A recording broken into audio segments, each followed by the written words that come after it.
Hey there! So today we have another review, and this is a beer from New Belgium with True Brewing out of Colorado as well. This is a metal brewery, True Brewing, and this is where I live. So a lot of information about this one. A beautiful can, right? And where I live is actually named after a Flemish metal band's song. This is a 100% Colorado grown malt beer brewed with Quake, or I think the ways to pronounce it are Quake and Quake, and 6%. And so they made a beer and then they blended it with a dark sour aged in foeders with the true house culture. And then before canning, they put in whole flower lavender in this one. So really exciting. And actually, you see this going on over here? Mm-hmm. So they have like a little thing where you can rip off the label. And apparently, you have to rip off the label, otherwise it won't get recycled.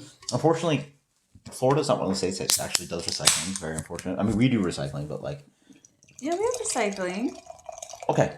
Well, But you we're don't not get as we're not as green or you don't get deposit on your recycling. How about that? true. Okay. That's really crazy. So like all the cans we've been pitching, like without the thing ripped off, like it doesn't get recycled. That's so crazy. I didn't know that. So you guys will some comments below if you know more about recycling. So where I live. So this is a dark sour. Yeah, it's a blended mixed fermentation beer. True is pretty awesome. They're like a brewery that's a metal brewery but does mixed fermentation beers as well. And actually, one of my friends, Scott, went there and they have a sign literally at every table at the brewery. It's like, hey, drop off your glasses at the bar, help service. Which is great. I love when people do it. I hate when people just walk away. I'm like, Yeah, I'm the type of person I'll pick up glasses from a table that's not even mine. I've done that a lot, and my friends are like, what are you, a freaking bar back now? And like, yes, I work in the industry You now. know, like you have like a different level of respect when you work in the industry. I was doing this before I was in the industry, so I guess I'm built for it. But Yeah. drop your glasses at the bar. It helps the bar out. Like, Yeah, don't be generally, it's not that that guy. bad. It's like one of the least hard things you can do for a brewery. But Yeah, the you're beer- already on your way up there to order more drinks. Yeah. So even when you're leaving, just like say hi and thanks to the bartender, drop it off. Yeah. The beer comes in a kind of like light brown, kind of copper color. Yeah. Yeah. I'd say It has a tan head to it. Not too much of a head being created, but right. oh wow. Ooh, this is like potpourri. That's a whole flower lavender they put in. Yeah, you definitely. So that's pick up lavender. This A little bit of smells sour. Good. This A little is bit of plum relaxing. dates. I'm gonna fall asleep after this one. But it smells. It's so pretty though. You get that? Like the lavender is just like relaxing. Just like me. It's sour lavender. Notice the no comment on that one. What? Nothing.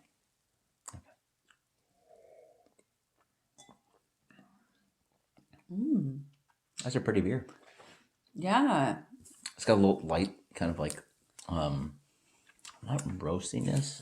Maybe like roastiness, but like nice kind of like rye dark bread kind of like It's just, bread crusting with a malt. It's kind of got like a chamomile or chai tea thing going on. Yeah, that's a lavender. It definitely has a chai tea kind of thing going on. Yeah, yeah. And I think that's kind of what you're getting at. It's almost like a mountain chai where it's definitely got a lot of herbal flavor to it. I would even say that it's so much rye. It's more herbal to me.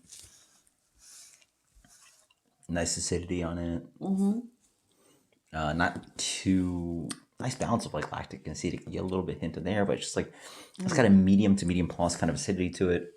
It's almost like a soda in a sense. It's not really as much of a beer, and I don't know if that's like the fact that it's a sour, or if the fact that it's all this herbal stuff going on. It's not quite root beer because that's like dominated by vanilla and sarsaparilla. This is like this is almost like a natural. kombucha thing. Yeah. It's like got a lavender kombucha thing going on. Mm-hmm. A little almost like a tea-like flavor because lavender comes in. A little bit of that herbal thing. It almost has a black tea kind It's of. like a sage. Yeah, sage. And like some sage in there. And a tannic kind of black tea kind of thing. Yeah. In here. Yeah, for sure. This is actually pretty impressive. The aroma, the palate on this it's great. Like, this is good. What's your final impression on this one? This is a really good beer. I think that I think that this is a really interesting take on a sour. This is not like anything I've had before. I mean, I have had some more herbal sours. However, this one is just completely different. I definitely agree with the idea of kombucha. Like, A little bit vinegary kind of character thing. to it. Yeah, it's actually pretty good. Yeah. I mean, I don't know what else I can say about it that we haven't already said without, just rewording and reiterating things that have already been said.